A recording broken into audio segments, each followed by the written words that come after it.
Hello दोस्तों, स्वागत है आप सभी का आपके अपने YouTube channel online study RJT पर। और दोस्तों, आप लोगों के काफ़ी सारे कमेंट मैसेजेस जो है वो लगातार व्हाट्सएप पर आ रहे थे कि सर केवीएस के बारे में थोड़ा सा जो है वो बताएं डिटेल में कि केवीएस की जो वैकेंसीज आई है इसका क्या क्राइटेरिया इस बार जो है वो रहने वाला है। तो वीडियो के अंदर हम सारी चीज़ों पर एक एक करके बात करेंगे कि क्या सीटेट अपेयरिंग वाले केवीएस भर सकते हैं या नहीं भर सकते हैं। नोटिफिकेशन तो आप लोगों ने देख ही लिया होगा, क्योंकि अब ऑफिशियल नोटिफिकेशन इसका जो है वो नोटिस जो है वो जारी किया गया है। तो उसके बाद ही जो है वो मैंने सोचा कि डिटेल में आप लोगों के लिए एक शॉर्ट वीडियो बनाई जाए, जिसके अंदर आप लोगों को संपूर्ण जानकारी मोटे मोटे तौर पर सारी चीज़ें देने वाला हूँ। सिलेबस के बारे में बात नहीं करेंगे इसके अंदर, क्योंकि सिलेबस तो आप अलग से देख सकते हो कि सिलेबस आप लोगों का क्या है, क्योंकि वो फिर बहुत ज़्यादा लंबी वीडियो हो जाएगी। वीडियो के अंदर हम सारी चीज़ें ये जानेंगे कि कौन कौन अप्लाई कर सकता है, किस किस के लिए एलिजिबल है, सीटेट वाले दे सकते हैं या नहीं दे सकते हैं, बीएड वालों के लिए क्या क्राइटेरिया रहने वाला है, या फिर जो पीजी कर चुके हैं उनके लिए क्या क्राइटेरिया रहने वाला है।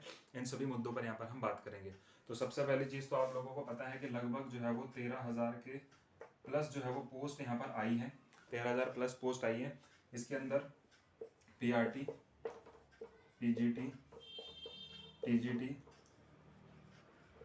अकाउंटिंग, आपके जो मैं अगर कहता हूँ एक बार को, तो एक accounting commissioner, assistant commissioner, sorry, assistant commissioner, ठीक है, यस, असिस्टेंट कमिश्नर, और प्रिंसिपल, और आपका वाइस प्रिंसिपल, ठीक है। तो लगभग ये पोस्ट जो है वो मेनली ये इन वाली पोस्ट पर जो है वो यहाँ पर वैकेंसी होने वाली है। मुख्य तौर पर यहाँ पर जो सबसे ज़्यादा देखा जा रहा है वो इन तीनों को देखा जा रहा है, क्योंकि इनके अंदर जो है वैकेंसी ज़्यादा है, ठीक है। तो इसके अंदर क्या क्या सारी चीज़ें हैं वो सारी एक एक करके हम जानेंगे। तो आप लोग जो भी नया साथी पहली बार जुड़ा है वो चैनल को सब्सक्राइब कर लेना, ज़्यादा से ज़्यादा वीडियो को शेयर कर देना, क्योंकि यहाँ पर आप लोगों को इस प्रकार की हेल्पफुल वीडियोज़ जो है वो मैं प्रोवाइड कराता रहूँगा। जो भी आप लोगों को जानकारी के लिए जो भी आपको नीड हो वो सारी चीज़ें आप लोगों को यहाँ पर पता चलती रहेंगी। अब सबसे पहली चीज़ है पीआरटी कौन अप्लाई कर सकता है। पीआरटी यहाँ पर डीएलएड अप्लाई कर लेगा, पीआरटी यहाँ पर बीएड अप्लाई कर लेगा, ठीक है। यहाँ पर पीजीटी कौन अप्लाई कर सकता है, पीजी वाला कर सकता है। टीजीटी कौन अप्लाई कर सकता है, यहाँ पर बीएड वाला कर सकता है, ठीक है। तो ये सारी चीज़ें जो है रहने वाली है। बीएड वाला पीजीटी पीजीटी में भी जा सकता है, वो आप लोगों को पता ही है, क्योंकि पीजीटी टीजीटी जिन्होंने दिया होगा ना इस चीज़ के बारे में पता होगा। अब सबसे चीज़ मेन चीज़ यहाँ पर ये है, क्योंकि डीएलएड 2019 बैच से मैं भी हूँ, तो अब यहाँ पर सबसे बड़ी समस्या ये है, इन्होंने सबसे बड़ी बात ये कही है कि जो आप लोगों का एग्जाम होना है वो होना है 70:3 रेशो में। इस अनुपात में आप लोगों का जो है वो सिलेक्शन का प्रोसेस इस अनुपात में जो है आप लोगों का रखा जाएगा। अब ये है क्या, आप देखो जो 70 है, 70 मतलब ये रहेगा आपका एग्जाम, ठीक है। 70% का तो आपका एग्जाम रहेगा, और 30% के अंदर आप लोगों का क्या आ जाएगा, एक तो आपका इंटरव्यू आ जाएगा और दूसरा आपका डेमो आ जाएगा, ठीक है। 30% के अंदर ये रहने वाला है, यानी कि इसकी जो चयन प्रक्रिया रहेगी, क्योंकि इस बार बहुत बड़ा बदलाव किया गया है आप लोगों के एग्जाम में, कि पहले जो है वो 150 नंबर का एग्जाम होता था, इस बार एग्जाम आप लोगों का 180 नंबर का एग्जाम होगा, ठीक है। 180 नंबर का एग्जाम होगा और 180 मिनट का एग्जाम होगा, ठीक है। यानी आप देख सकते हैं यहाँ पर कुछ बढ़ा दिया गया है, ठीक है। पहले 150 से 180 कर दिया गया है। दूसरी चीज जो बताया गया है कि पेडागोजी का पोर्शन बहुत ज्यादा बढ़ा दिया गया है इस बार, यानी कि जो लगभग 30 नंबर ये बढ़े हैं पेडागोजी के अंदर जो है वो यहाँ पर ये बढ़े हैं, ठीक है। तो काफी सारा जो है वो यहाँ पर इस बार बहुत सारे चेंजेस यहाँ पर कर दिए गए हैं।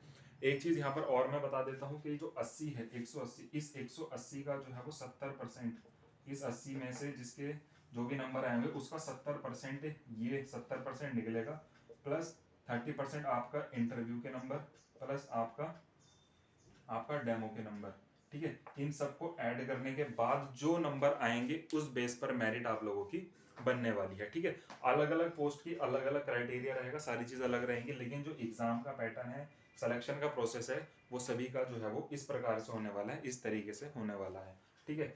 अब ये सारी चीज तो आप लोगों ने समझ ली। अब इस पर अलग से एक चीज आप लोग और जान लीजिए, यहाँ पर अब होने क्या वाला है, क्योंकि मुख्य तौर पर जो इस समय पर चैनल पर लगभग सारे जुड़े हुए हैं वो जब ज्यादा से ज्यादा जो है वो पीआरटी वाले होंगे, यानी कि आपका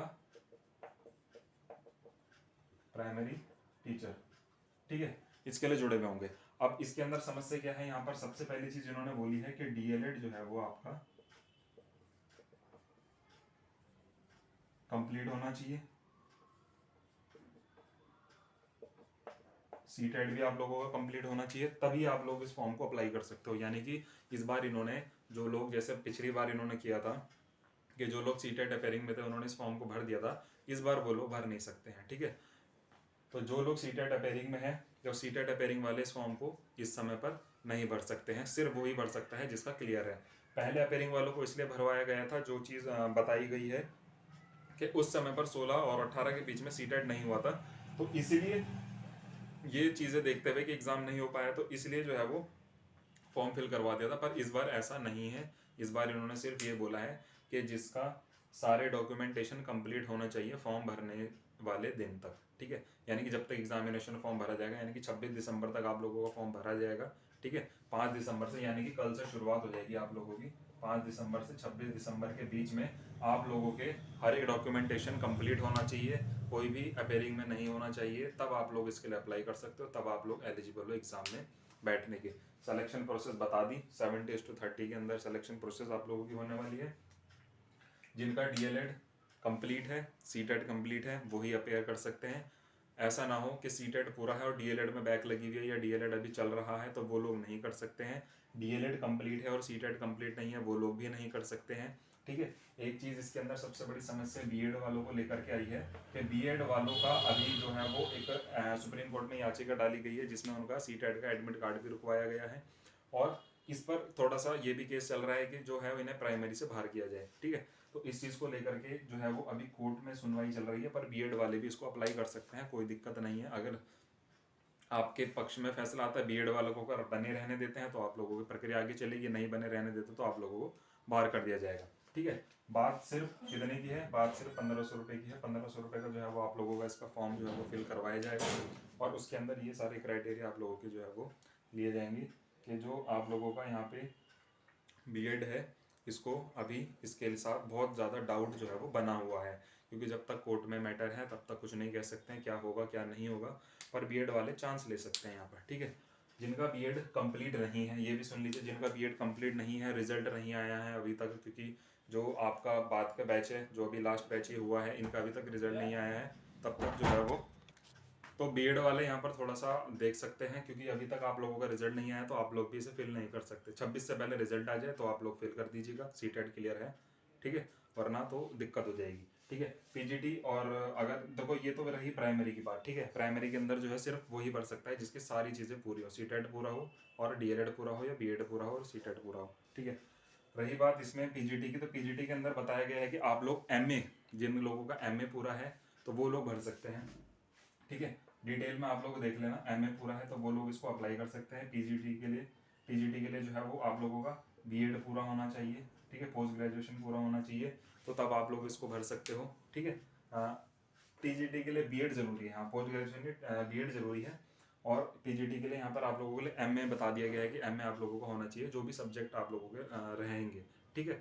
तो उस तरीके से जो है वो इसकी सिलेक्शन प्रोसेस चलेगी। अब इसके बाद जो है वो असिस्टेंट कमिश्नर है और प्रिंसिपल है, वाइस प्रिंसिपल है, ठीक है। इनमें कुछ कुछ पोस्ट हैं, तो वो आप लोग डिटेल में मैं आप लोगों को वीडियो अपलोड होने के तुरंत बाद ग्रुप में जो है वो आप लोगों को मैं इसका पूरा नोटिफिकेशन, जो ऑफिशियल नोटिफिकेशन जो है वो मैं पूरा भेज दूंगा, आप उसको अच्छे से ध्यान से देख लेना।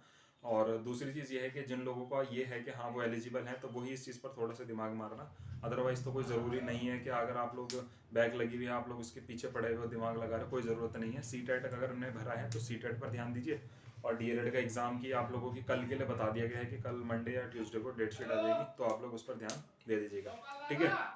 तो इस चीज़ पर, इस क्राइटेरिया पर जो है वो यहाँ पर सारा काम आप लोगों का होने वाला है। तो ये थी डिटेल्ड वीडियो आप लोगों के लिए, क्योंकि आप लोगों को काफ़ी ज़्यादा रिक्वेस्ट कर रहे थे कि इस चीज़ पर बनाया जाए, कुछ बच्चे जो हैं वो लगातार बोल रहे थे, तो इसलिए बनाया गया, ठीक है। ज़्यादा से ज़्यादा शेयर कर देना, थैंक यू।